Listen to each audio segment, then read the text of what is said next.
ভাগবত কথা বর্ণন করেছিলেন, অধুনা তাই বিদিত হইতেছে। পরম করুণা বরুণালয় শ্রী শ্রী নিতাই গৌর সুন্দরের কৃপায়, পরম করুণাময় শ্রী শ্রীমতী রাধা ঠাকুরানীর বহুত কি করুণায়,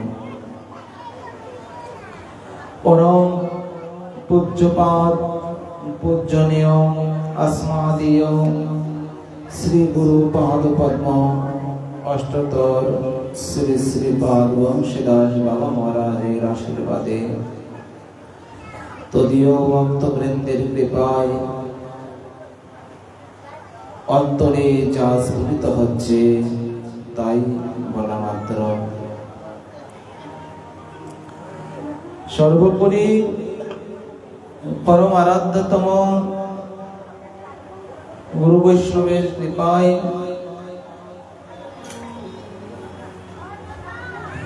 आमरा दीर्घ एक मास व्यापी भागवत कथा श्रवण कीर्तनेर ब्रती हयेछि।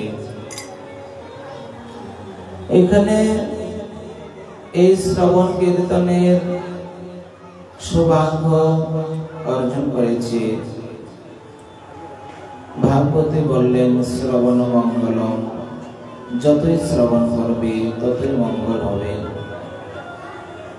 এই প্রেক্ষাপটে আমাদের প্রহ্লাদ বলতে লাগলেন,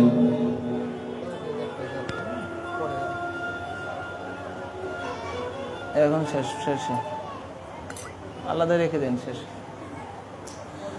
প্রহ্লাদ বলতে লাগলেন যে প্রভু, আমি অসুর বালক, আমি তোমার স্তুতি করতে পারি না। ব্রহ্মা আদি দেবগণ তোমাকে স্তুতি করেছে, কিন্তু তাতেও সন্তুষ্ট করতে পারেননি। তমগুণের প্রধান অসুর কুলের জাত আমি। অসুর তমগুণ থেকে উৎপন্ন। এইরূপ আমি তোমাকে কি করে সন্তুষ্ট করব প্রভু? তুমি আমাকে কৃপা করে তোমার চরণে আশ্রয় দিয়েছ। তোমার শক্তিতে আমি শক্তিশালী, তোমার বলেতে আমি বলবান। বিপ্রাদতে স্বরগৌণ চ্যুতাত্তর ভিন্ন নামম পদারবিন্দ শ্রী সহাকা পদস্য বরিষ্ঠম। অর্থাৎ চন্দ্রাল যদি আপনাতে ভক্তিবান হয়, তথাপি নিজে এবং নিজের বংশকে উদ্ধার করতে পারে। পক্ষান্তরে সংযমাদি নিষ্ঠ দ্বাদশ গুণের ব্রাহ্মণ যদি ভক্তিহীন হয়,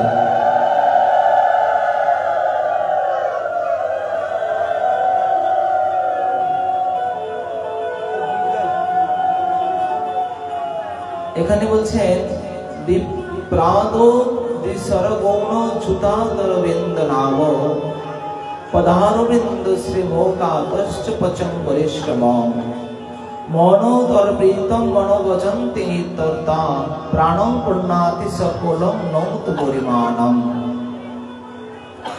দেখো প্রহ্লাদ, ভগবান বলতে লাগলেন,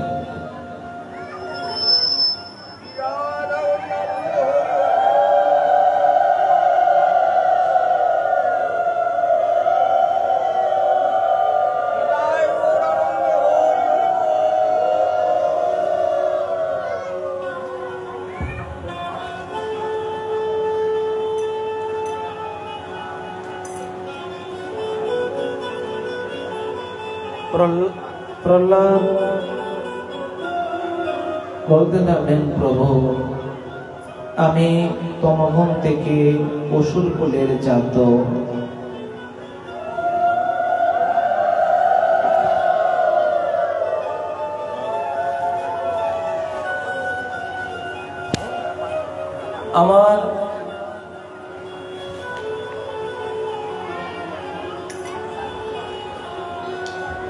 আমার সেই রকম বুদ্ধি, বিবেক, ভক্তি, শ্রদ্ধা, বিশ্বাস কিছুই নেই। তথাপি আমি কি করে তোমার স্তুতি করব? দেবতাগণ, ব্রহ্মাগণ, রুদ্রগণ, রাক্ষসগণ, গন্ধর্বগণ, অপ্সরাগণ সবাই তোমার স্তুতি করেছে, তারাই তোমাকে সন্তুষ্ট করতে পারে না। আমি সাধারণতম এক রজগুণের অসুর বালক, আমি অসুর বংশের জাতক হয়েছি, আমি কি করে তোমার স্তুতি করব? প্রভু বলতে লাগলেন, দেখো প্রহ্লাদ, চন্দ্রালো যদি আমার চরণে ভক্তিমান থাকে, তথাপি সে নিজে নিজের কুল, নিজের বংশকে উদ্ধার করতে পারে। আর পক্ষান্তরে সংযমাদি নিষ্ঠ দ্বাদশ গুণে ব্রাহ্মণ যদি আমার ভক্তিতে রত থাকে, বিশ্বাস ভক্তি থাকে, আমাকে পাবে। কিন্তু সেই ব্রাহ্মণ যদি আমার ভক্তিতে রত নেই, মন ভক্তি নেই, তাহলে সেও আমাকে আমার চরণ লাভ করতে পারবে না। অতএব তুমি সামান্য অসুর জাত বা বালক, আমি তোমাকে আমার চরণে আশ্রয় দিয়েছি। বলো প্রহ্লাদ, তুমি কি চাও? তুমি কি বর প্রার্থনা করো? তুমি যা চাও আমি তাই দেব। দেখো, তোমার পিতা ও অসুরগণ তোমার প্রতি যথেষ্ট অত্যাচার করেছে, বহু স্থলে তোমাকে উদ্ধার করেছি বা রক্ষা করেছি, বা রক্ষা করতে বা উদ্ধার করতে অনেক বিলম্ব হয়েছে, তথাপি আমি তোমাকে উদ্ধার করেছি বটে, কিন্তু দেরি হয়েছে। এই জন্য প্রহ্লাদ, তোমার কাছে আমি ক্ষমা চাইছি। দেখুন, সাক্ষাৎ ভগবান। তোমাকে তোমার বাবা অসুরগণ অত্যাচার করেছে, আমি তোমাকে রক্ষা করেছি, কিন্তু উদ্ধার করতে অনেক বিলম্ব হয়েছে। এই জন্যই প্রহ্লাদ, তুমি আমাকে ক্ষমা করো। প্রহ্লাদ বললেন, হে প্রভু, আপনি যদি এই সব কথা বলেন, তাহলে আমি কোথায় যাব, কি করব, কি ভজন করব? আমি ভক্ত নেই, আমার না ভক্তি আছে, না শ্রদ্ধা আছে, না বিশ্বাস আছে, কিছুই তো নয়। আমি সামান্য অসুর বালক, না আমার কোন স্তুতি জ্ঞান, বন্দনা জ্ঞান কিছুই তো নয়। প্রহ্লাদ যখন প্রার্থনা করলেন, বলছে, এবার বলো তুমি কি চাও। প্রহ্লাদ ছিলেন নিষ্কাম। ভক্তির উপকার এখানে বললেন সকাম নিষ্কাম। সকাম ভক্ত মানে ভগবানকে পাজ্জা বাসনা করে।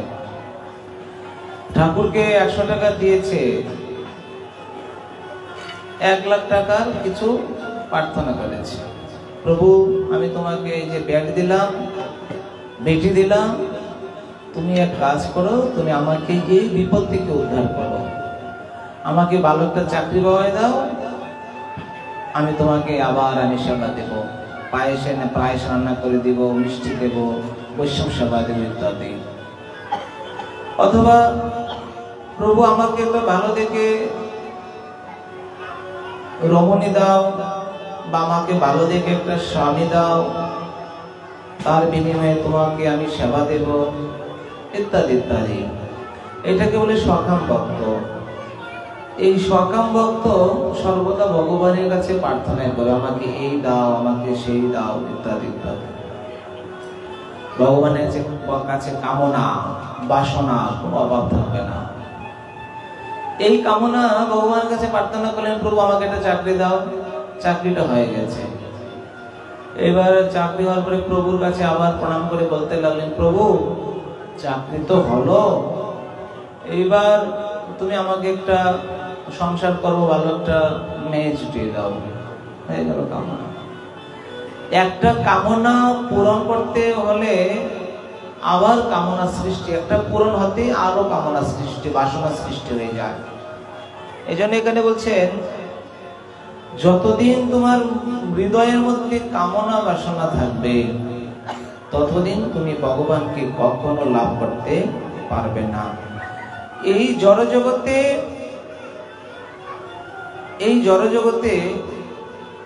এই কামনা বাসনা করতে করতেই জড়জগৎ থেকে মানে মরছে দেখতে হবে। আর যদি অচলা বিচলা শুদ্ধ ভক্তি যাজন করা হয় তাহলেও এই জড়জগৎ থেকে উদ্ধার পাওয়া যেতে পারে, নচেৎ পাওয়া যাবে না। মনে করুন একটা বাসনা পূরণ হলো, আরেকটা বাসনা সৃষ্টি হলো। চাকরি হলো, তারপরে কি দরকার? বিয়ের দরকার। বিয়ে হলো, তারপরে কি দরকার? সন্তানের দরকার। সন্তান হলো, তারপরে কি হলো? আরেকটা মেয়ের দরকার। একটা ছেলে হয়েছে, একটা মেয়ের দরকার। মেয়ে হয়েছে, তারপরে কি হলো? একটা বাড়ির দরকার। বাড়ি হলো, একটা গাড়ির দরকার। গাড়ি হলো, আরো কত বাসনা জেগে যাবে, কোনদিন বাসনা শেষ হবে না। এই জন্য এখানে বলছে পুনরূপী জননম পুনরূপী মরণম পুনরূপী জননীর জঠরে শয়নম ভজ গোবিন্দম ভজ গোবিন্দম গোবিন্দম মূঢ়মতে। এমন ভাবে যখনই একটার পর একটা বাসনা থাকবে তখন বারবার পুনরূপী জন্ম হবে, পুনরূপী মৃত্যু হবে। এর মধ্যে থেকেই জীবনকে উদ্ধার করতে হবে। যারা এই জড়জগতের মধ্যে বেশি কামনা বাসনা করবে তারা এই জগতেই পড়ে থাকবে। আর নিষ্কাম ভক্ত তারা বলবে, প্রভু আমি কিছুই চাই না, কিচ্ছু আমার লাগবে না, তোমার চরণও লাগবে না, আমার ধন জনও লাগবে না, প্রভু সব তোমার ইচ্ছা। কেন? বিশুদ্ধ বা নিষ্কাম ভক্তির কোন কামনা বাসনা থাকবে না। এখানে বলছে রাগাত্মিকা ভক্তি জনে, যারা রাগমার্গ ভজন করে, শুদ্ধ মার্গে ভজন করে, তারা ভগবানের কাছে কিচ্ছু চায় না। কেন? আমি চাইবো কেন? সে ঠকবো কেন? ভগবানের যা ইচ্ছা তাই দেবে। এখানে দৃষ্টান্ত দিলেন, ছোট বালকের একটা অস্ত্র ধরেছে, বাবা হাত থেকে ধরে নিয়ে গেছে। কেন?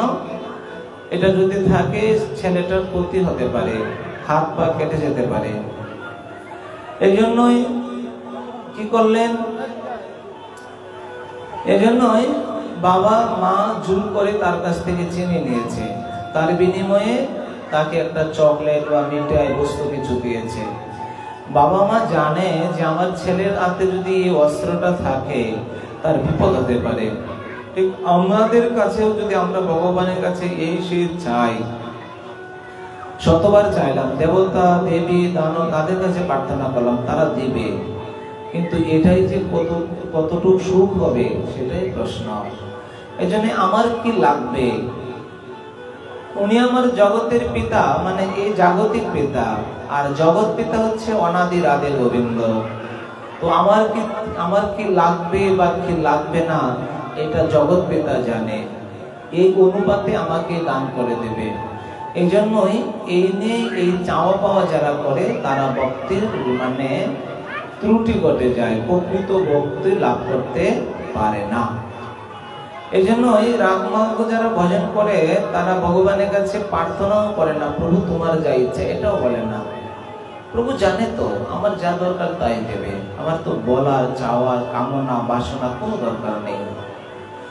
যখনই তুমি ঠাকুরের কাছে কিছু চাইতে যাবে তখনই তুমি মানে একবারে ঠকে যাবে। এক ভিখারি ভিক্ষা করতে গেল, ভিক্ষা করতে করতে যখনই গেল তখনই গ্রামে ভিক্ষা করলেন। তো একজন যদি গ্রামে প্রতিদিনই গ্রামে ভিক্ষা করে তারা কি দিতে চায় না। এইবার দিতে দিতে বলছে, ভিখারি বলতে লাগলেন, আর কে আছে, থাক এখানে আর ভিক্ষা করবো না, রাজবাড়িতে যাই। রাজবাড়ির সামনে বসে বলতে লাগলেন, আমাকে দুটি মিষ্টি দাও না, আমাকে দুটি মিষ্টি দাও না, দুটি মিষ্টি দাও, কতদিন ধরে মিষ্টি খায় না, একটু খাবো। রাজা উপর থেকে এই কথা শুনতে পেলেন, রাজা তার প্রাসাদ থেকে এই কথা যখনই শুনতে পেলেন, রাজা তার প্রজাকে দিয়ে দুটি মিষ্টি পাঠিয়ে দিলেন। প্রজা দুটি মিষ্টি দিয়ে বলতে লাগলেন, আরে বুড়িমা, রাজবাড়িতে কিছু চাইতে হয়, রাজা তো এমনি দেয়, তুমি দুটি দিবে কেন? দুটি চাইলে কেন? রাজা তো তোমাকে এক কার্টুন দিয়ে দিত, তুমি দুটি চাইয়ে ঠকতে গেলে কেন? সামান্য রাজা যদি তোমার মনোবাসনা পূরণ করতে পারে, তাহলে আমাদের জগৎ রাজা, জগৎ পিতা, অনাদি রাধে গোবিন্দ, উনি আমাদের মনের কথা পূরণ করবে না কেন?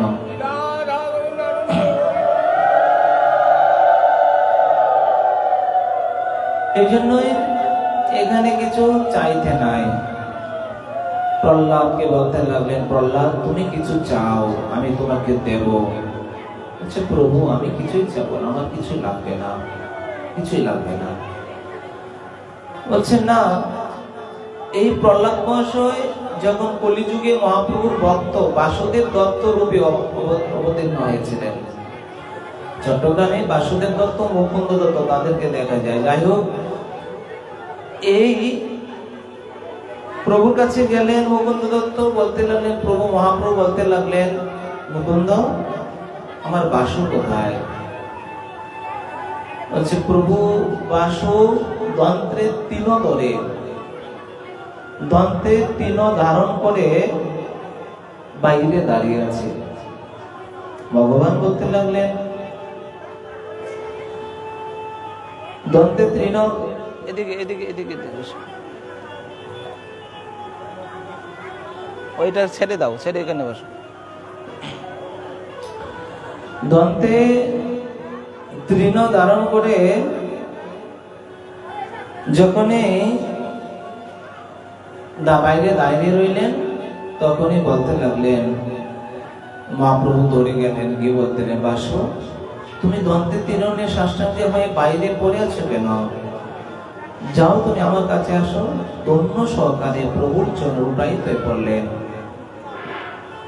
দেখুন, দন্তে মানে দাঁতের মধ্যে, তৃণ, তৃণ মানে কি? তৃণ দুর্মলতা ইত্যাদি ধারণ করে আছে। যখনই ধারণ করে আছে, তখনই মহাপ্রভু ছুটে গেলেন। ছুটে গিয়ে তাকে বলছে, এত দৈন্য দেখাতে হবে না, তুমি চলো। তো এইরকম প্রহ্লাদ এই কলিযুগে এরকম দন্ত তৃণ ধরে ধারণ করে আছে। আর আমাদের দৈন্যতা, অহংতা বলতে কিছুই নাই। এই জন্য এখানে মহাপ্রভু জানেন তো আমাদের কলিযুগের অবস্থা কি হবে।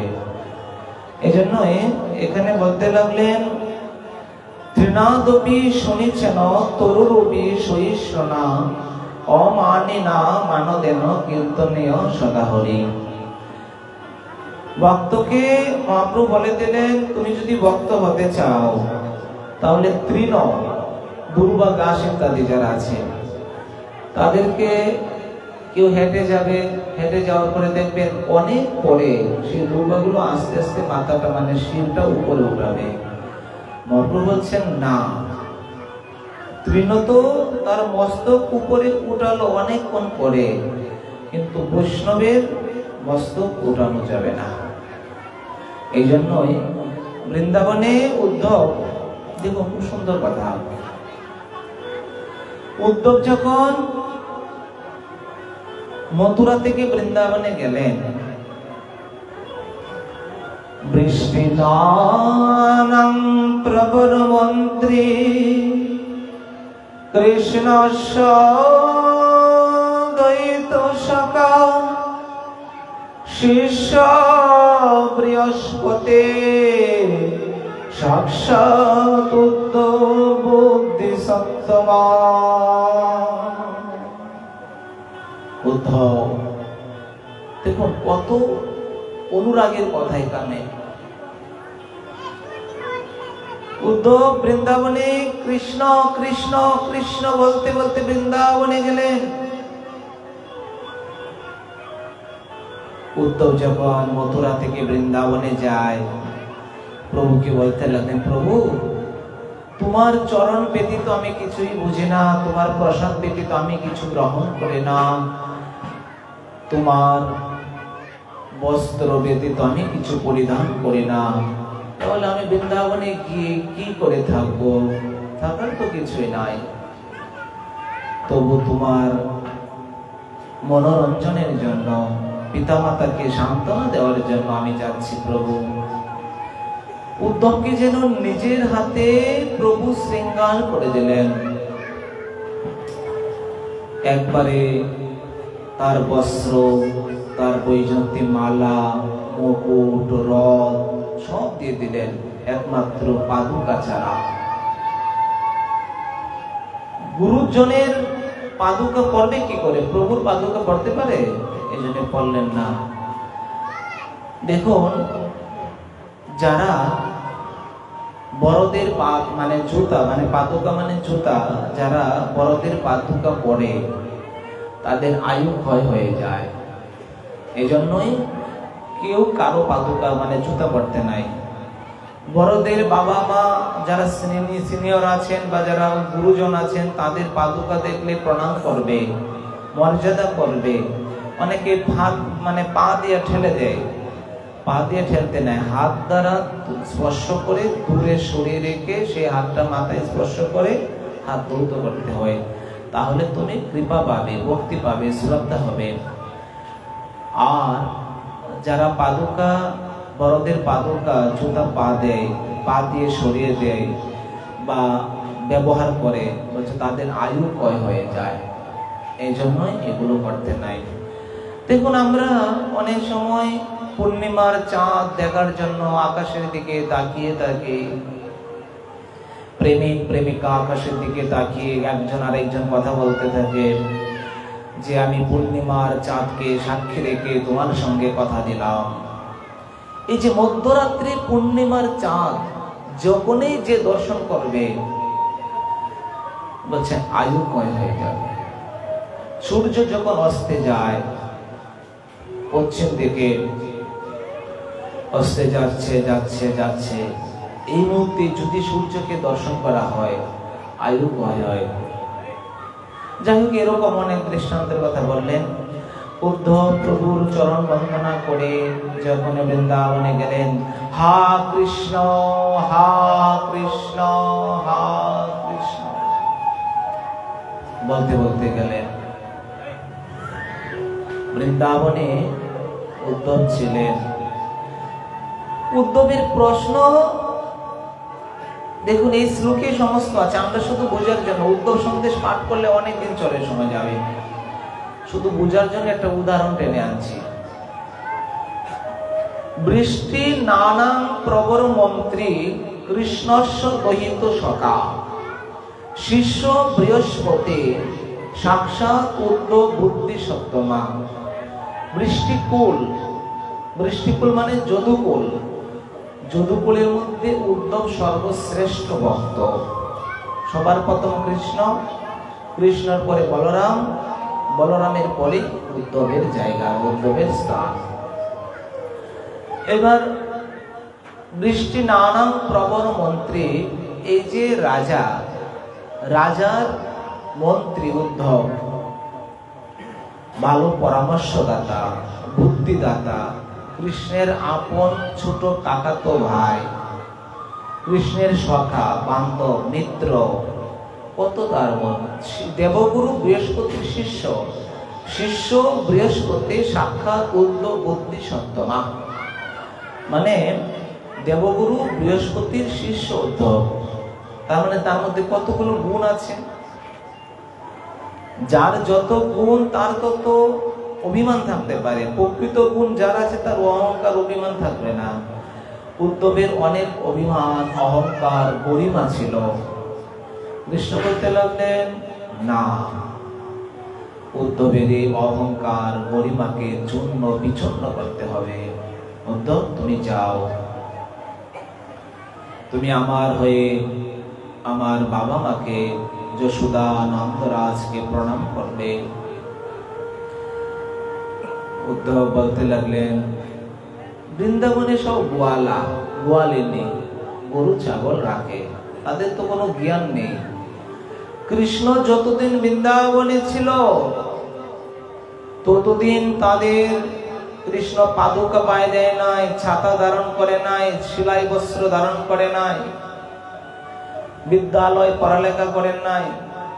এই জন্য কিন্তু যারা নিষ্কিঞ্চন তারা বৃন্দাবনে গিয়ে জুতা পা দেয় না, সেলাই করা বস্ত্র পরে না, ছাতা ব্যবহার করে না।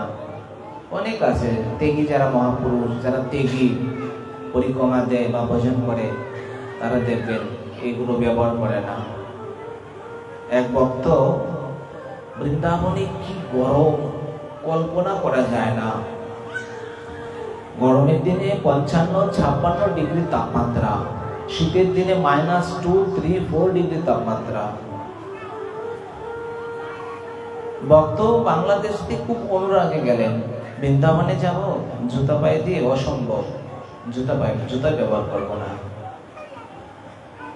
বৃন্দাবনের পথে রাধে রাধে জপ করতে চললেন। এই বাংলাদেশ থেকে জুতা ছাড়াই গেলেন। বৃন্দাবনে কখনো যায় নাই, কি গরম। যখনই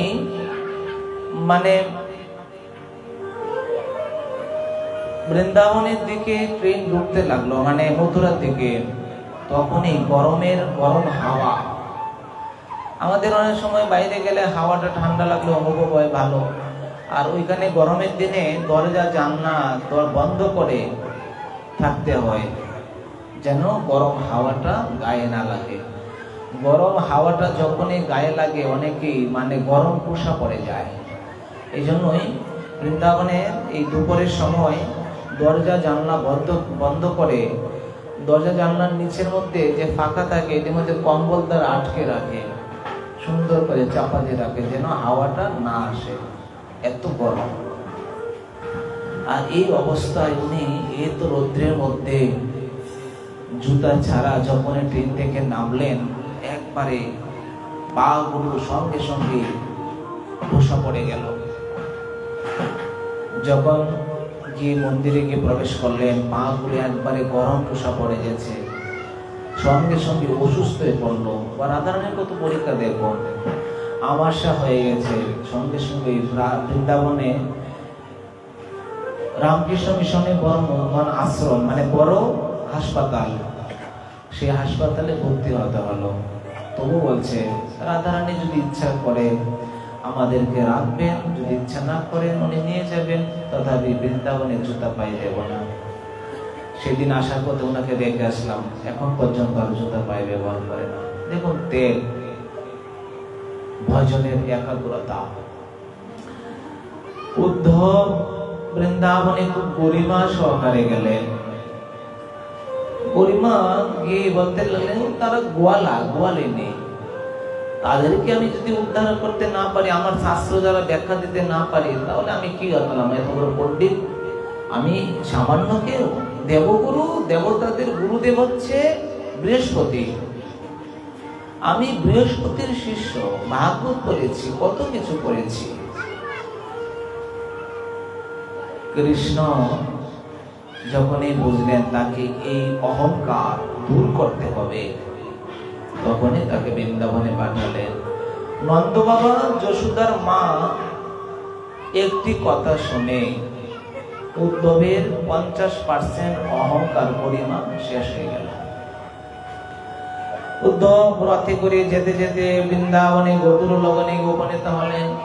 সন্ধ্যাবেলায় গৌবাছুর হাম্বা হাম্বা করে ডাকছে, বেদস্তুতি হচ্ছে, শঙ্খ ধ্বনি হচ্ছে, বেদস্তুতি খুব সুন্দর করে হচ্ছে, শঙ্খ ধ্বনি দুলায় দূষিত হতে লাগলো। হঠাৎ করে বলতে লাগলো, কে ভাই? রাখাল, একটু দাঁড়াও না। কেন, কি বলবে বলো? আমি নন্দগাঁও যেতে চাই। ও নন্দগাঁও যাবে? হ্যাঁ, রাস্তাটা বলে দেও না। ও তুমি নন্দগাঁও রাস্তা চেনো না, জানো না বুঝি? বলছে না ভাই। দাঁড়াও, এই সোজা যাবে, গিয়ে দেখবে দুটি জলের ধারা, এই জলের ধারা দিয়ে তুমি প্রবেশ করবে। জলের ধারা যেখানে গিয়ে সমাপ্ত হয়েছে সেটাই হচ্ছে নন্দালয়, যাও। উদ্ধব এত বড় পণ্ডিত, উদ্ধব সবই জানে যে বৃন্দাবনের 84 কুণ্ড, 84 কূপ, 12 কানন, 12 উপকানন, যমুনা, সরোবর ইত্যাদি আছে, কিন্তু একসাথে দুটি নদী না, এটা তোমার জানা ছিল না। একটা জলের ধারা আর একটা দুধের ধারা বয়ে যাচ্ছে। উদ্ধব বলতে লাগলেন, কি এমন দুটি নদী একসাথে বয়ে যাচ্ছে? সন্ধ্যা গড়িয়ে এসছে, গোধূলি লগন। উদ্ধব দৌড়ে গেলেন। উদ্ধবের শরীরে সুন্দর একটা গন্ধ দিয়েছিল কৃষ্ণ। তার শরীরে যেমন গন্ধ, ঠিক সেরকম একটা সেন্ট মানে সুন্দর করে তার গায়ে দিয়ে দিয়েছিল। যখনই উদ্ধব বৃন্দাবনে মানে নন্দলয়ে প্রবেশ করলেন, মা যশোদা গড়ের মধ্যে পদ্মার আড়ালে গোপালকে দুধ পান করাচ্ছে বলে, এমন করে দুধ পান করাচ্ছে আর বুকের থেকে বক্ষামৃত স্ফুরিত হচ্ছে। আর গোপাল গোপাল বলে মা বাবা কেঁদে কেঁদে জলের ধারা বয়ে যাচ্ছে।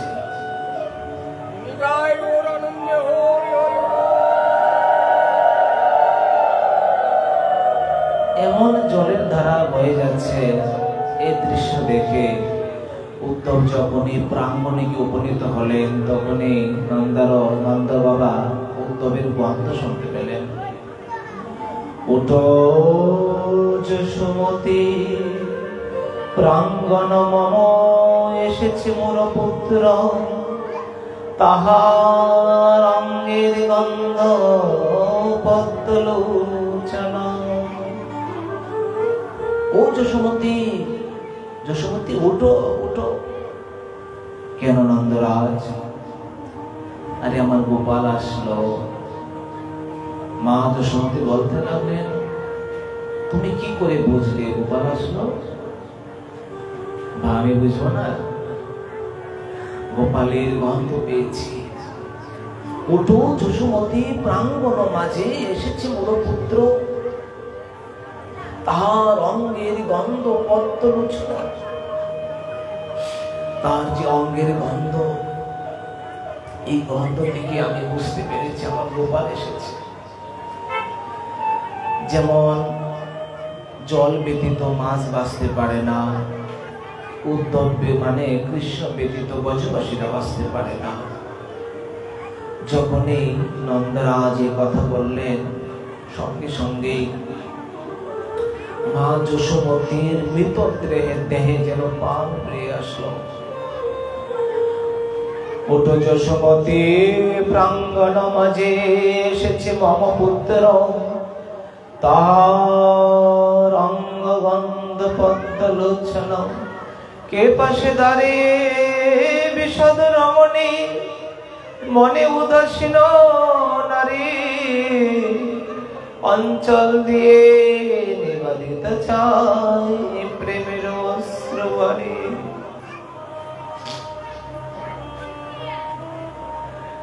বলতে লাগলেন। নন্দরাজ দৌড়ে গেলেন। উদ্ধব দেখতে অনেকটা কৃষ্ণের মতো, অনেকটা কৃষ্ণের মতো।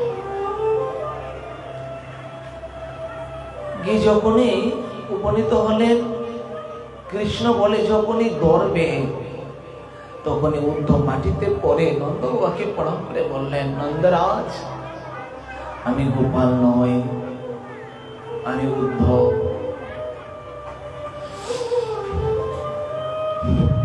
কৃষ্ণের কাকাতো ভাই।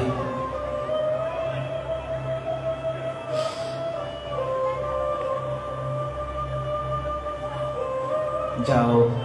নন্দ বাবা বলতে লাগলেন, তুমি কেন আসলে? মনে মনে বলতে লাগলেন, যে কৃষ্ণের জন্য আমাদের প্রাণ বেরিয়ে যাচ্ছে, আর কৃষ্ণ না এসে তুমি আসলে। উদ্ধব কোনোভাবে প্রণাম করে ঘরে গেলেন। ঘরে গিয়ে দেখতে লাগলেন সব এলোমেলো হয়ে পড়ে আছে। মা যশোদা পদ্মার আড়ালে বসে থেকে গোপালকে দুধ পান করাচ্ছে।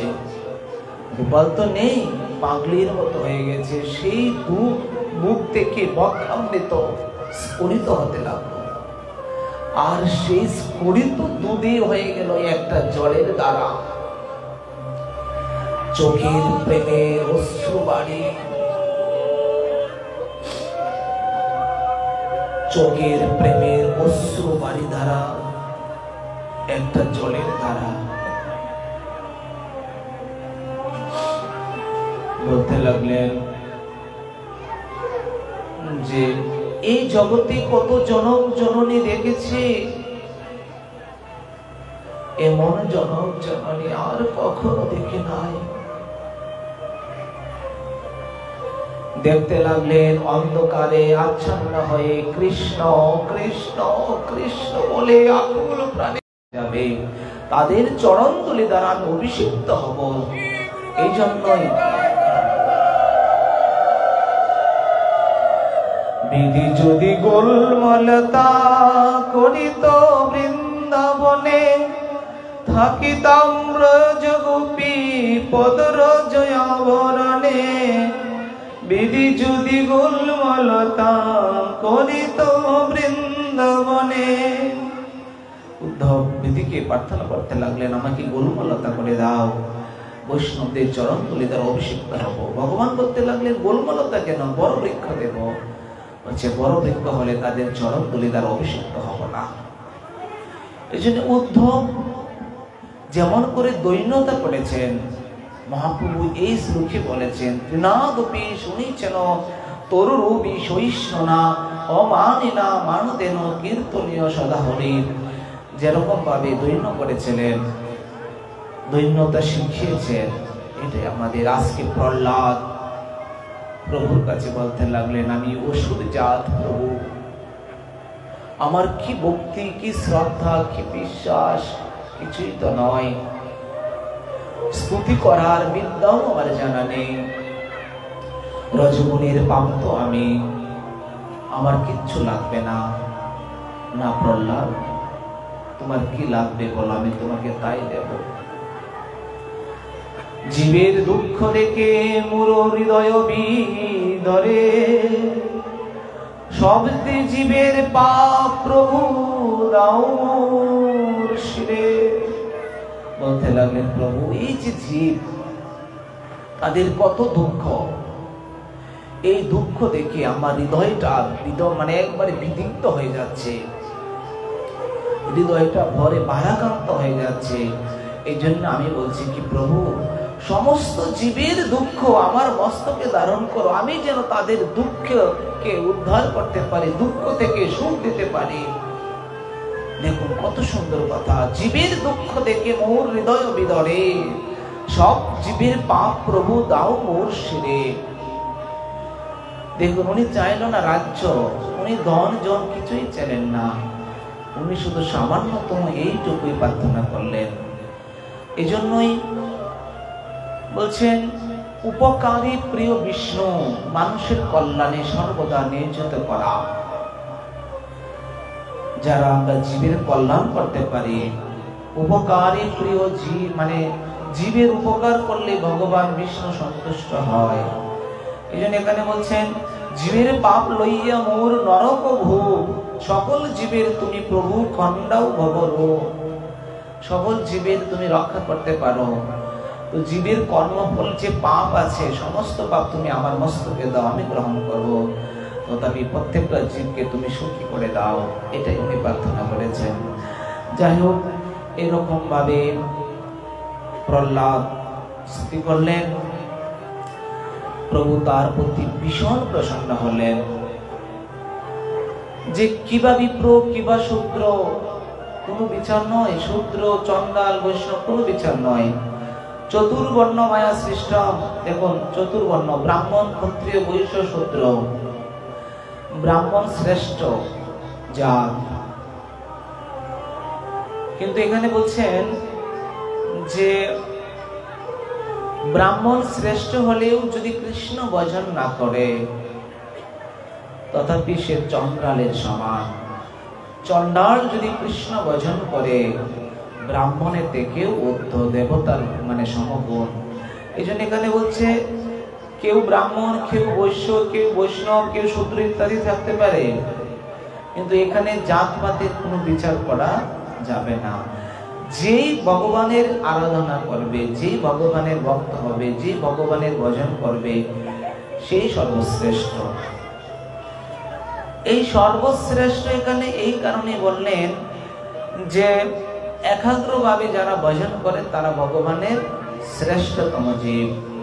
কুলম পবিত্র জননী কি তার্তা জননী। দেখুন উদ্ধবকে মানে প্রহ্লাদ প্রভু বলতে লাগলেন যে তুমি অসুর কুল হতে পারো, কিন্তু তোমার মধ্যে যে গুণ এ ত্রিভুবনে কারোর মধ্যে নাই। কি ব্রাহ্মণ কি বৈশ্য কেউ কিছু করতে পারবে না। এই জন্য তোমার এই গুণের জন্য সারা জগৎ জয় জয়কার করছে। আর কেন তুমি নিজেকে ছোট মনে করছো প্রহ্লাদ? তুমি চিন্তা করো না, তোমার এই গুণের কাছে সব বৃথা। এই এমন সমস্ত কথা বর্ণন করলেন। এই জন্য এখানে বলছেন বৃন্দাবনে যাবেন, গিয়ে দেখবেন বড় বড় বৃক্ষ তারাও যেন মাথাটা শিরটা নত করে থাকে। কেন? বলছে বৈষ্ণবের ধূলি পাওয়ার জন্য। বৃক্ষ বিটুবি বিতান লতা পাতা সবাই নত করে থাকে, মাথা কখনো উঁচু করে না। ঠিক এখানে বললেন অহংকার করে জীবনে কেউ কোনোদিন উপকৃত হবে না। অহংকার, দম্ভ, অহংকার, কাপট্য, অসরল, যার মধ্যে সরলতা নাই, যার মধ্যে দম্ভ আছে, অহংকার আছে, কপটতা আছে, সে কখনো গোবিন্দ ভক্তি কৃষ্ণ ভক্তি প্রাপ্ত হতে পারে না। এই জন্য এখানে বলছেন ভাগবতে প্রথম স্কন্ধে প্রথম নম্বর শ্লোকে মানে প্রথম অধ্যায়ে দ্বিতীয় নম্বর শ্লোকে বলছেন ধর্ম পজ্জিত কৈতবোত্ত পরম নির্মৎসরণাম শতাম বেদম বাস্তবমাত্র বস্তু শিবদম তাপত্রায়ন্মলানাম।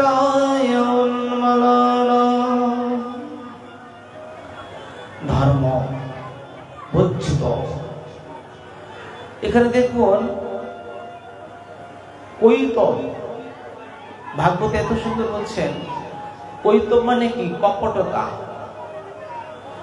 এখানে খুব সুন্দর ভাবে কথা বললেন, কিন্তু যখন এই মন্দির থেকে বেরিয়ে চলে গেলেন অন্য কথা বলে দিলেন। এই যে কপটতা, এখানে খুব প্রশংসা করলেন, মন্দির থেকে বেরিয়ে তার নিন্দা করলেন। কপটতা। নির্মৎ সরণাং শতাং মানে কি? হিংসা। যে মানে মাজুর মাৎসর্যতা, হিংসা, নির্মৎসরণা একটি একই অর্থে ব্যবহৃত হয়। এই জন্যই অহংকার, দম্ভ, কপটতা, হিংসা, অসরল, এগুলো দম্ভ, এগুলো যার মধ্যে থাকবে বলছে সব নিষ্ফল, কোনদিন তার উপকার হবে না। অজ্ঞান তমের ধর্মের নাম কৈব কৌতব ধর্ময়ত্ত কাম মোক্ষ বাঞ্ছায়াদি সব। ধর্ম সরল ভাবে ভজন করতে হয়। দেখুন অহংকার করে কে কিরকম ভাবে ভগবানকে পেয়েছে। রাবণ, পঞ্চপাণ্ডব তাদের অহংকার ছিল, ব্রহ্মার অহংকার ছিল। রাবণের কি অহংকার ছিল? ত্রিভুবনের রাজা আমি, সমস্ত দেবতাগণ আমার গুড়ার গাছ কাটে, সমস্ত নবগ্রহ যার মানে গড়ে বন্দি, সেই রাবণ। তার কিসের অভাব ছিল? সোনা দানা হীরা মণি মুক্তা সব ছিল। সমস্ত দেবতাগণ রাবণের গুড়ার গাছ কাটত। যেমন আমরা দেখতে পাই নবগ্রহ, নবগ্রহ রাবণের ঘরে বন্দি ছিল। রাবণ মনে মনে কল্পনা করেছিল আমি এমন সিঁড়ি নির্মাণ করব স্বর্গে যাওয়ার, কিন্তু আজ করবে না কাল করব, কাল করব না পশু করব, এই আজ কাল করতে করতে রাবণ আর করা হলো না। রাবণ যদি সিঁড়ি নির্মাণ করে যেত তাহলে অনুপকারী হতো, স্বর্গে যাওয়া যেত। ভগবান ইচ্ছাতেই উনি করতে পারে না। যাই হোক, এই জন্য বলছেন রাবণ নবগ্রহকে বেঁধে রেখেছেন। প্রত্যেকটা জীবের মধ্যে, মানুষের মধ্যে কোনো না কোনো গ্রহের কোনো দোষ থাকে।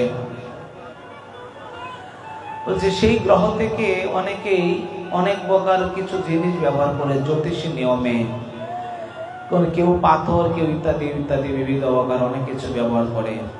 কিন্তু এখানে শাস্ত্রী বলছেন যদি তুমি জগন্নাথকে দর্শন করো, এই যে জগন্নাথ পুরীতে যদি জগন্নাথ দর্শন করা হয়, বলছে সমস্ত নবগ্রহ প্রসন্ন হয়ে যাবে।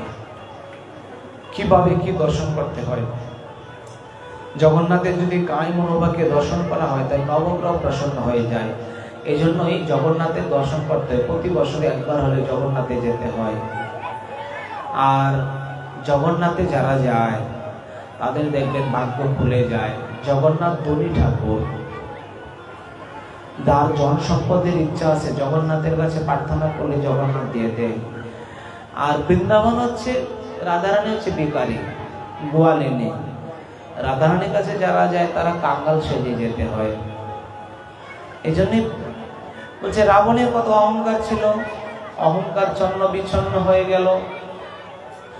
পঞ্চপাণ্ডব তাদের অহংকার ছিল, পঞ্চপাণ্ডবের অহংকার ছিল কি জানেন?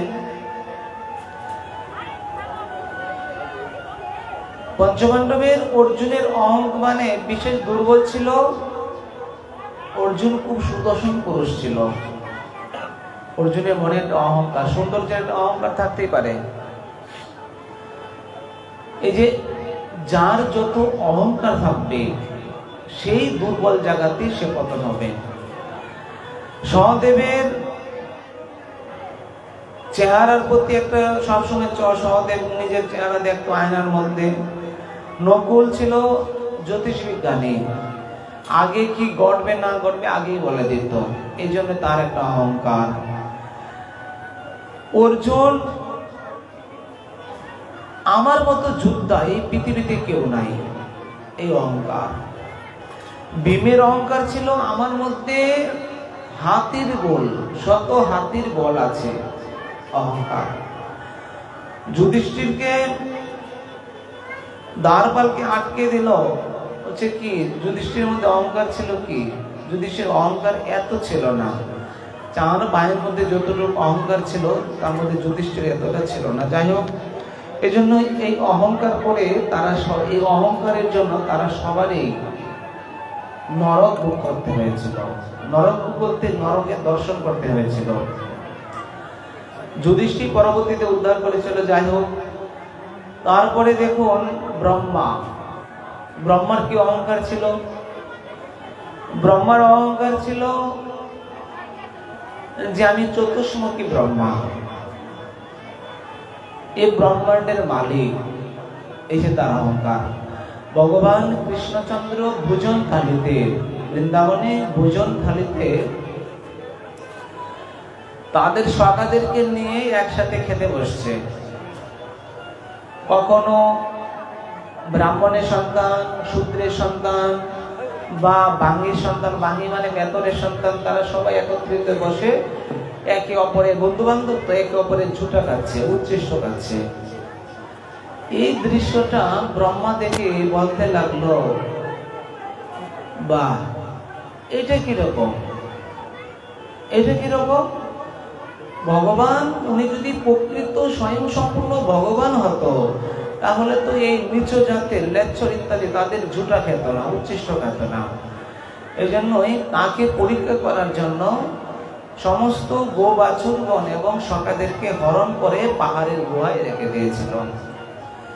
এক বৎসর মানে যখনই কৃষ্ণ দেখতে লাগলেন আমার সখাগণ, আমার গো বাছুরগণ কোথায় চলে গেল, অন্তঃস্থয়ে দেখতে লাগলেন ব্রহ্মা এই কর্মটা করেছে, সবাইকে নিয়ে পাহাড়ের গুহায় বন্দি করে রেখেছে।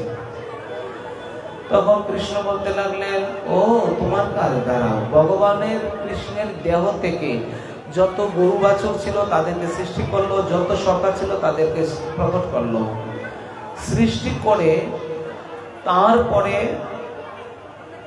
আমার লীলা করতে লাগলো।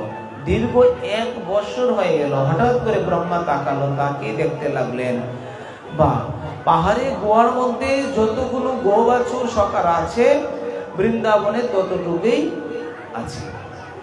এই দৃশ্য দেখেই ব্রহ্মা বলতে লাগলেন, সাক্ষাৎ ভগবান পরমেশ্বর, আমি ভুল করে তাকে পরীক্ষা করতে গেলাম, আমার অহংকার, আমার আজকে পতন হয়ে গেছে। ভগবানের কাছে 64 বার মিনতি করলো।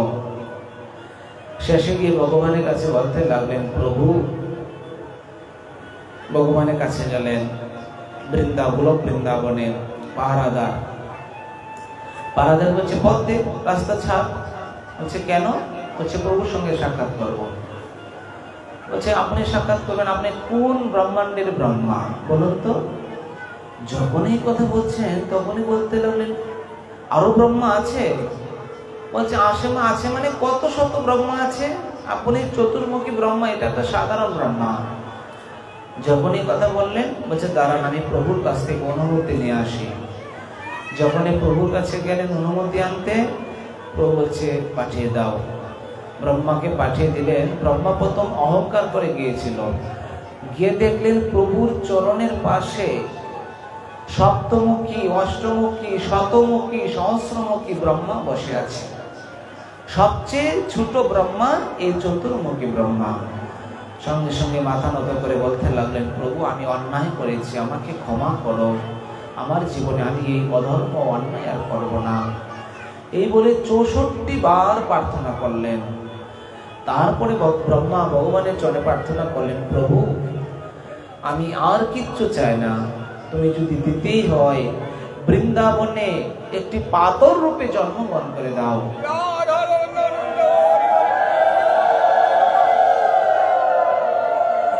বলছে, পাথর রূপে কেন? বলছে, দেখো, বাঙে মানে কি? বাঙে মানে মেথর।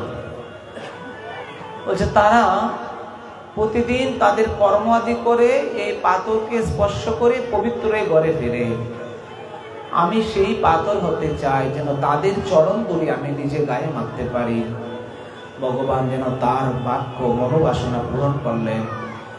হয়ে গেল দানগিরি, মানগিরি, রুদ্রগিরি, এই 4টা পর্বত বৃন্দাবনে দেখা যায়। দানগিরি, মানগিরি, রুদ্রগিরি, এই 4 পর্বতের মধ্যেই 4 জন আছেন, যেমন রাধারানী আছেন মানগিরি। এরকম ভাবে 4টা পাহাড় রূপে ব্রহ্মা অবস্থান করছেন। এই জন্য ব্রহ্মা, উদ্ধব, সুরেশ, দীনেশ, গণেশ, তারা যদি ভগবানকে স্তুতি করতে পারে, তাহলে আমরা কি? আজকে প্রহ্লাদ এই কথা বলতে লাগলেন, প্রভু, ব্রহ্মা, ইন্দ্র, সুরেশ, দীনেশ, গন্ধর্ব, কিন্নর, অপ্সরা, নাগগণ, তারা সবাই স্তুতি করেছে, আমি কি স্তুতি করব? আমার স্তুতি করার কিছুই নাই, তুমি যা বলার তাই করো। সমস্ত কিছু বললেন। প্রহ্লাদ এই কথা শুনে বলতে লাগলেন, ঠিক আছে প্রভু, যাও। প্রহ্লাদকে বলতে লাগলেন, আমি তোমাকে বলছি, শ্রীকৃষ্ণ ভজনে সবে অধিকার, কুলের গর্ব নাই, কয়ে প্রেমানন্দ, যে করে গর্ব নিতান্ত মূর্খতায়। দেখো, এই পৃথিবীতে কেউ যারা বংশ নিয়ে গর্ব করে, অহংকার করে, যারা ধন, আজকে ধন আছে, কালকে ধন থাকবে না, আজকে যৌবন আছে, কিছুদিন পরে সে যৌবন থাকবে না, আজকে কাকে নিয়ে অহংকার করবেন? প্রহ্লাদ বলছেন, সমস্ত অহংকার চূর্ণ বিচ্ছিন্ন করে দাও প্রভু, আমার আর কিছুই লাগবে না। এই বলে এই প্রহ্লাদ তাদেরকে বললেন, প্রভুর কাছে প্রার্থনা করলেন।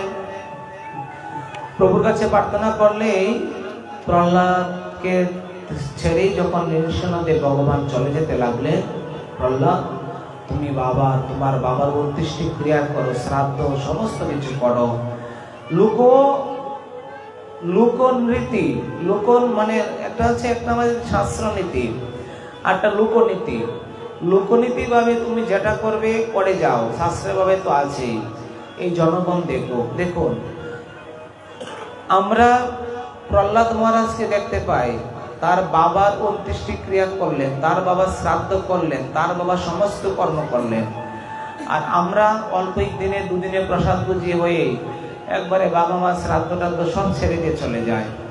বাবা মা তোমাকে জন্ম দিয়েছে, এত কিছু লালন পালন করেছে, তাদের ঋণ কখনো শোধ করা যায়? শোধ করা যায় না। এই জন্যই তাদের ঋণ মানে তাদের উদ্দেশ্যে এই কেউ 13 দিন, কেউ 12 দিন, কেউ 16 দিন, কেউ 1 মাস মানে শ্রাদ্ধ করে, অভিসন্ন গ্রহণ করে থাকে। তো এইগুলো পিতামাতার কল্যাণের জন্য বা সন্তান মঙ্গলের জন্য করা হয়। প্রহ্লাদ আজকে সমস্ত কিছু করলেন। এখানে দেখুন হরিভক্তি বিলাসে বললেন শ্রাদ্ধ, শ্রাদ্ধ যার যার পরিবার বংশ পরম্পরায়। একজনে প্রশ্ন করেছিলেন, উত্তরটা জেনে নেন। যার যার পরিবার, কারো আছে 1 মাস করেন, কারো আছে 15 দিন। বৈষ্ণবরা 15 দিনে করে, 16 দিনের দিন তারা শ্রাদ্ধ করে। 15 দিন পর্যন্ত অশৌচকাল থাকে। আর অনেকে 13 দিন, অনেকে 11 দিন, অনেকে এরকম ভাবে করে থাকে। এরা যার যার পরিবার থেকে করবেন। বৈষ্ণব বলে কেউ 16 দিনের দিনও করে। যাই হোক, এটা তাদের ব্যাপার। এটা নিয়ে অনেক তর্ক বিতর্ক হয়, এই জন্য আমরা তর্কেতে যাব না। সব জায়গাতেই তর্ক হয়নি এই বিষয় নিয়ে। শ্রাদ্ধ তুমি যে কয়দিনেই করো, কোনো আপত্তি নাই। এইবার 45 দিন পরে, 3 পক্ষ কাল পরে এই আত্মার উদ্দেশ্যে যথাযথভাবে মহাপ্রভুর ভোগাদি দিতে হয়। যারা কৃষ্ণ ভক্ত, ভগবানের যারা কাম বীজ, কাম গায়ত্রী দীক্ষিত হয়েছে, গোপাল মন্ত্রে দীক্ষিত হয়েছে, তারা শ্রাদ্ধ যতদিন থাকবে, মানে অন্তত 15 দিন বা 1 মাস, যতদিন শ্রাদ্ধ থাকে কতদিন পর্যন্ত, 15 দিন পর্যন্ত মানবেন। বৈষ্ণব যারা আছেন 15 দিন পর্যন্ত মানার পরে তারা যদি বা 1 মাসও যদি মানেন, তারপরে আপনি যথাযথভাবে ঠাকুরের মন্দিরে কাজ করতে পারবেন। এইবার অনেকেই 45 দিন পর্যন্ত অপেক্ষা করে।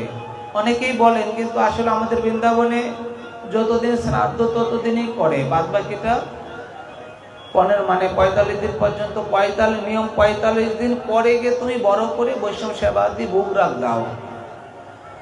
1 বছরে 45 দিন থেকে 1 বছরের মধ্যে বাবা মার উদ্দেশ্যে সপ্তাহ যজ্ঞ করে, মৃত ব্যক্তির উদ্দেশ্যে সপ্তাহ যজ্ঞ করে, সাধ্যায় করে, পারায়ণ করে, ইত্যাদি করে, মহাপ্রভুর ভোগ আরতি ইত্যাদি করে থাকে। কিন্তু এই যে আমি 15 দিন পরে ঠাকুর সেবা বন্ধ হয়ে যাবে, মানে আমার শ্রাদ্ধ, যতদিন আমার শ্রাদ্ধ চলবে এইটুকু, মানে এক কথা 15 দিন বা 1 মাস আমরা মানতে পারি। তারপরে আমরা ঠাকুর মন্দিরে আমাদের যথাযথ কাজে অংশগ্রহণ করতে পারি, তাতে কোনো পার্থক্য নাই। হরিভক্তি বিলাসে বলছেন। আর বলছেন যদি কারো শ্রাদ্ধ একাদশীতে উপনীত হয়, মনে করুন এবার শ্রাদ্ধটা, অনেকে শ্রাদ্ধ একাদশীতে পড়ে যায়, যারা একাদশীতে শ্রাদ্ধ করে বলছে তারা এই একাদশীর দিন বাদ দিয়ে পরের দিন দ্বাদশীতে শ্রাদ্ধ করতে হয়। একাদশীর দিন আপনি যে অন্ন দ্বারা পিণ্ড আদি দান করবেন, একাদশীর দিন অন্ন দান করলেই তো অপরাধ, তাহলে আপনি পিণ্ডটা দিবেন কি করে? এই জন্যই একাদশীর দিন কখনো শ্রাদ্ধ হবে না। এই জন্যই বছরে 24টি বা 26টি একাদশী থাকে। এই কোনো একাদশী, রামনবমী, নৃসিংহ চতুর্দশী, কৃষ্ণ জন্মাষ্টমী, রাধাষ্টমী, এইসব তিথিতে যদি কোনো ব্রত এসে উপনীত হয়, তখন সেই তিথিটাকে বাদ দিয়ে পরের দিন তুমি শ্রাদ্ধ করার বিধান। আর যারা এই ব্রতের দিনে শ্রাদ্ধ করবে, দেখুন শুনে রাখুন, আমার কথা নয়, হরিভক্তি বিলাসে, যারা ব্রতের দিনে শ্রাদ্ধ করবে, শ্রাদ্ধ করাবে, যারা অনুমোদন করবে, যারা আয়োজন করবে, তারা সবাই হাসতে হাসতে নরকে গমন করবে। এই জন্যই প্রহ্লাদকে দিয়ে এই শিক্ষা। শ্রাদ্ধ মানে কি? শ্রদ্ধায় দিতে যস্মা শ্রদ্ধা তেন নিগজন্তে, মানে আমার পিতা, যার মৃত ব্যক্তির উদ্দেশ্যে, সন্তান তার বাবা মার উদ্দেশ্যে জলাঞ্জলি, তিলাঞ্জলি, পিণ্ড আদি সম্পূর্ণ করাকে শ্রাদ্ধ বলে। মানে মুক্ত মনে, স্বচ্ছ মনে, মুক্ত হস্তে দান করা, আর কিচ্ছু নয়। রঘুনন্দন স্মার্তমত আর ভক্তি মার্গমত অনেক পার্থক্য, যারা যারা মানবেন মানবেন, যারা মানবেন না তাদের ব্যাপার। এইবার বলছে শ্রাদ্ধেতে অনেকেই মাছ দেয়, অনেকেই তো দেয়, এখানে দেয় দেয়। শ্রাদ্ধেতে নিয়ম হচ্ছে চিরা দই দেওয়া। আমরা ছোটবেলায় একটা পাঠ্য বই একটা পড়েছি, মধুসূদন পড়েছিলাম, কারণ মনে আছে কিনা যায় না, আমাদের সঙ্গে পেয়েছিলাম। মধুসূদন শ্রাদ্ধবাসে দই চিরা নিয়ে গেছিল, ঠিক আছে। ঠিক এরকম আমরা অন্যান্য জায়গাতে দেখি শ্রাদ্ধবাসরে দই চিরা দেয়। যদি না দেয়, বৃন্দাবন নবদ্বীপ আদিতে দেখা যায় কি দেয় জানেন, পাক্ষি। পাক্ষি মানে কি, লুচি বা পুরি সঙ্গে আলুর দম বা ইত্যাদি দেয়। আর অনেকে আবার দই চিরা দেয়, অনেকে আবার নিরামিষ দেয়, রসা আলুর দম ইত্যাদি ইত্যাদি দেয়, দই মিষ্টি দেয়। বলছে এগুলো দিতে পারো, ভগবানের জগন্নাথ পুরীর মহাপ্রসাদ দিয়ে পিণ্ড সমর্পণ করতে হবে। যাই ব্রাহ্মণে যাই মাগলো, সেই মাগার মধ্যে জগন্নাথ পুরীর প্রসাদ দিয়ে যে তারা স্বর্গলোক বা নরক আদিতে পাঠিয়ে দেয়। আর আমাদের বৈষ্ণবতে বলছে সাবিষ্ট দাম গতস্য, মানে বৈষ্ণবতে শ্রাদ্ধ করলে ভগবান বৈকুণ্ঠে বা সাবিষ্ট তার ইচ্ছা অনুসারে সেই দামে প্রবেশ করে পাঠিয়ে দেয়। মৃত ব্যক্তির উদ্দেশ্যে যারা মাছ না, আমার বাবা মানে কি মাছ বলবো, মাছের নাম তো মনে হয়, আচ্ছা আমার বাবা রুই মাছ খেতে পছন্দ করো, আমি এই শ্রাদ্ধেতে রুই মাছই দেব। বাবা এসে শ্রাদ্ধ খাবে? একটা জীবকে হত্যা করে মেরে কেটে ভেজে শ্রাদ্ধে দিয়ে দিলে উদ্ধার হয়ে গেল? বলছেন না, খবরদার। আমরা সনাতন ধর্মের লোক, বাড়িতে মাছ মাংস অনেক খাই। দেখুন, এটা কাউকে অবহেলা কটাক্ষ করে না, বিনতি অনুরোধ করে বলছি। বাড়িতে সারা মাস সারা বছর মাছ মাংস খায়। কারো বাবা মা মারা গেলে, বাবা মা নিরামিষ বুঝি প্রসাদ বুঝি থাকলে তো তারা প্রসাদ বুঝিই হবে শ্রাদ্ধ। যদি মাছ বুঝিও, তারা মাছ বুঝিও থাকে, তথাপি তাদেরকে নিরামিষ দেওয়ার জন্য অনুরোধ করবেন। যারা মাছ ইত্যাদি দান করে দেয় শ্রাদ্ধে, যারা গ্রহণ করবে, যারা খাবে, যারা আয়োজন করবে, যারা অনুমোদন করবে, তারা সবাই নরকে যাবে। এই জন্যই আমাদের এই ধর্মটাকে আমাদেরই মানতে হবে, আমাদেরই রক্ষা করতে হবে। আজকে আমার বাবা মারা গেল, আমি যদি মানি, আরেকদিন তোমার বাবা মারা যাবে, তুমি মানবে, তাহলে তো আমরা গঠন সংশোধন হতে পারি, নাহলে তো সংশোধন হব না। এই জন্যই মাথায় রাখবেন, শ্রাদ্ধে যখন পিণ্ড আদি দান করবেন, জগন্নাথ পুরীর মহাপ্রসাদ মিশিয়ে পিণ্ড দেবেন। আর শ্রাদ্ধে কদাপি কখনো মাছ ইত্যাদি দেবেন না। দেখেন, আমরাই তো শ্রাদ্ধে যাই। একজনে বাবা মারা গেল, আমাদের গ্রামবাসীদেরকে নিমন্ত্রণ দেয়। আমরাই তো বেটু ধরি যে না মাছ দিতে হবে, এর আমরা বাড়িতে খাই না, তাহলে আমরা এখানে একদিনের এক বেলার জন্য এত হাহাকার করতে হবে কেন? ওনার ইচ্ছা হলো তার উদ্দেশ্যে নিরামিষ দেবে, তাহলে আমরা তাতে বাধা দেওয়ার কি আছে? এটাই তো অপরাধ। এই জন্য এখানে বলছেন, মৃত ব্যক্তির উদ্দেশ্যে যারা মাছ ইত্যাদি ইত্যাদি দান করে, বলছে তারা আস্তে আস্তে নরকে গমন করে। এগুলো হচ্ছে ভ্রান্ত মতামত, এগুলোকে সর্বদা পরিত্যাগ করবেন।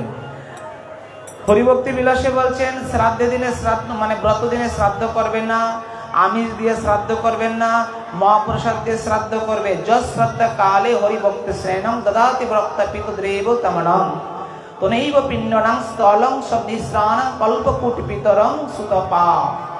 মহাপ্রসাদ আর তুলসী মিশ্রিত ভাবে যদি পিণ্ড দেওয়া হয়, তাহলে অনন্ত কোটি কাল পর্যন্ত সেই আত্মা পরিতৃপ্ত থাকে।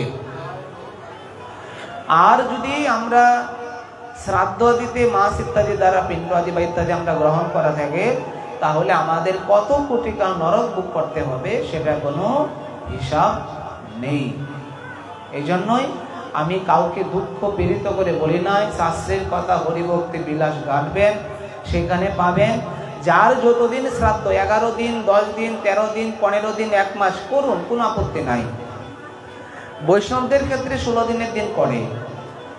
কিন্তু এইবার যারা যার দিন মতন করে যান, কিন্তু আমিষ দেবেন না, ব্রত দিনে শ্রাদ্ধ করবেন না, এই দুটি জিনিস মেনে চলবেন, তাহলে দেখবেন একটা না একটু কল্যাণ হবে। আর ভগবানের ভক্তে তাদের সুখ তাপ, গীতাতে কি বলছেন, তাদের শীত গ্রীষ্ম বর্ষা শরৎ সমস্ত সমান, কি শীত কি গরম সমান, কি দুঃখ কি সুখ সমান। এজন্যই যারা কৃষ্ণ ভক্ত তারা ৪৫ দিন পর্যন্ত ঠাকুরের সেবা পূজা বন্ধ রাখবো, এটা না মানলেও চলে, হরিভক্তি বিলাসে বর্ণন করেছেন। দেখুন কুম্ভন দাসজির ছেলে, বেশ অনেকগুলো ছেলে, কুম্ভন দাসজি প্রতিদিন শ্রীনাথজিকে কীর্তন শোনাতেন। ভক্তমালের দৃষ্টান্ত আমরা উদাহরণ দিতে অল্প একটু শর্ট সময়। হঠাৎ করে কুম্ভন দাসজির ছেলেটা মারা গেল। পূজারি এসে, মানে পূজারির একটা ভাব থাকে, অনেক পূজারি দেখবেন এই এটা ধরবি না, এটা ধরবি না, এটা ছড়বি না, ইত্যাদি ইত্যাদি করে। এগুলো আসলে ঠিক না, এগুলো আগে ব্রাহ্মণগণ করতেন। এই জন্যই আমাদের যত ছোট জাত আছে তারা অন্য ধর্মে চলে যায়, অন্য ধর্মে চলে গেছে, কিন্তু এই ধরবি না, এই ছড়বি না, এই করবি না, এই করবি না, ইত্যাদি ইত্যাদি, তারা আগে এগুলো করতো। এখন বৈষ্ণবদের মধ্যে এটা চলে এসছে, এই আমার হাতে খাবি না, আমার হাতে ধরবি না, আমার চলবি না, এই করবি না, সেই করবি না, ইত্যাদি ইত্যাদি ইত্যাদি। যাই হোক, এইগুলো করতে না, এগুলো করলে কষ্ট হয়। মহাপ্রভু বলছেন কোন জীবের মনে কষ্ট দেবে না, তাহলে আমরা কষ্ট দিতে যাবো কেন? তাকে সংশোধের জন্য আস্তে আস্তে বুঝিয়ে বলো, বুঝিয়ে সুঝিয়ে ইত্যাদি করে, তাহলে বুঝবে। আগের দিনে এরকম করাতে আমাদের ধর্মের অনেক লোক অন্য ধর্মে কনভার্ট হয়ে গেছে, অনেক শত শত হাজার লক্ষ। এখন আমাদের মধ্যে বৈষ্ণবদের মধ্যে এটা ধরলি কেন, এই ছবি কেন, ইত্যাদি ইত্যাদি, এগুলো আমাদের বংশ, আমাদের ধর্মে এটি বিঘাতক, এগুলো ত্যাগ করতে হবে। সে আমিষ বুঝি, আমার সঙ্গে বসুক না পাশে বসুক, কি আছে, বড় পঙ্কদে হবে, যখন একটা বড় সাধু সেবা হবে তখন তুমি আমিষ বুঝি একটু দূরে বসো, গৌরব ব্যাপারে আমার কাছে না বসো, এক আসনে না বসো, একটু দূরে বসো, তাহলে তার মনে একটা তৃপ্ততা আসবে। এই দূরে যা, এই করো, এই সেই করলে তার মনে কষ্ট হবে। এগুলো আমাদের বৈষ্ণবের আচরণ নয়, তাকে বোঝাতে হবে। তাকে যদি শিক্ষা না দেওয়া হয় তার মনের মধ্যে সংশোধন আসবে না।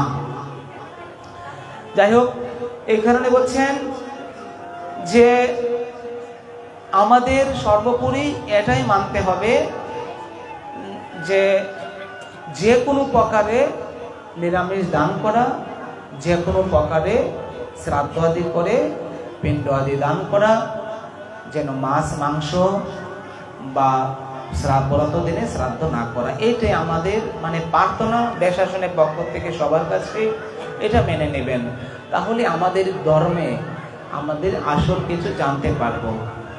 যদি কেউ মানতে না চান, হরিভক্তি বিলাস গ্রন্থ ভালো করে পড়ুন, তাহলে বুঝতে পারবেন। আমার কথা মানতে হবে না, গ্রন্থ পড়ুন, গ্রন্থে পড়লেই বুঝতে পারবেন। যাই হোক, এইভাবেই ভ্রমরই বৃক্ষে বসে মধুপান করে উন্মাদ হয়ে যায়, ঠিক সেই রকম তরুণ তরুণী যেমন করে একে অপরের দিকে উন্মাদ হয়ে যায়। প্রভু প্রহ্লাদ আজকে বর চাইলেন, দেখুন নৃসিংহদেব ভগবান যে বলছেন প্রহ্লাদ তুমি বর চাও, তোমাকে কি দেব? প্রহ্লাদ বলছেন ভ্রমরই বৃক্ষে বসে যেমন করে মধু আহরণ করে মত্ত হয়ে যায়, তরুণ তরুণী যুবা যুবতী যেমন করে একে অপরে আকর্ষণ করে মত্ত হয়ে যায়, ঠিক প্রভু তোমার চরণে আমার এমন আকর্ষণ দাও যেন আমি সেই ভক্তি করে তোমার চরণে মতিগতি লাভ করতে পারি, আর কিছুই চাই না। এরকম ভাবে প্রহ্লাদ নৃসিংহদেবের কাছে প্রার্থনা করলেন, ধন জন স্ত্রী পুত্র কিছুই চাইলেন না। প্রহ্লাদ ভগবানের আদেশে তার বাবার শ্রাদ্ধ আদি সম্পন্ন করলেন। এইভাবে আমরা যৎকিঞ্চিত ভাবে প্রহ্লাদের আলোচনা করলাম, ভগবান করালেন। আমরা এই আলোচনা থেকে শিখলাম অহংকার, দম্ভ, অভিমান পরিত্যাগ করা, সর্বদা সরলতা থাকা, শ্রাদ্ধ আদি বাবা মার শ্রাদ্ধ আদি যথাযথভাবে পালন করা, শ্রাদ্ধে মাছ মাংস পরিত্যাগ করা, ব্রতদিনে শ্রাদ্ধ আদি না করা, এগুলোই আমরা এই প্রহ্লাদের উপখান থেকে শিখলাম। আমাদের এগুলো হৃদয়ে গেঁথে রাখতে হবে আর আমাদের এগুলো মানতে হবে। ঠিক আছে, এই বলে আজকে আমাদের ওই ভাগবত কথা এখানে বিশ্রাম থাক। শ্রীমান মহাপ্রভু যদি কৃপা করে আবার পাঠের বাসনা রাখি। ইত্রি অত্র বেশ বিশ্রাম।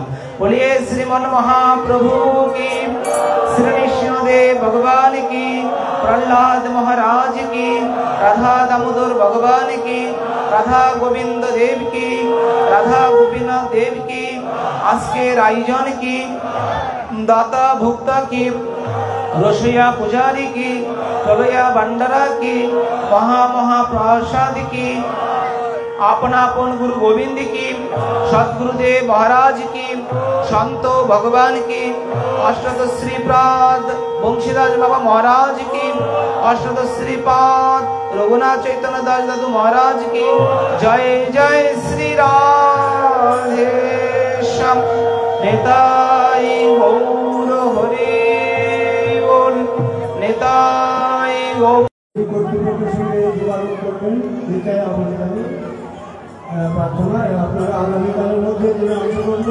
जय राधा माधव राधा दामोदर जयदेवेर पाणोदन हे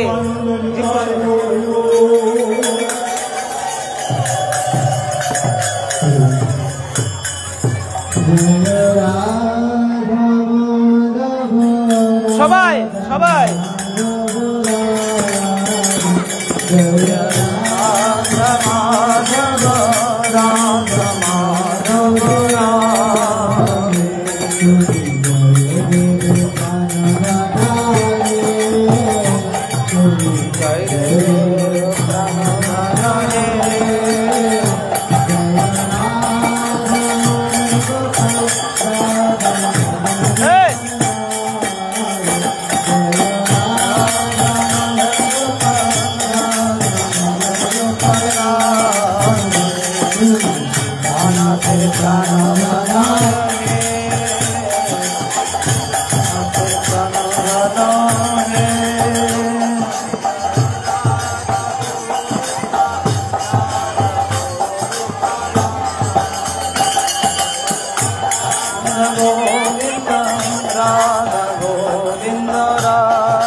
Hare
One, two,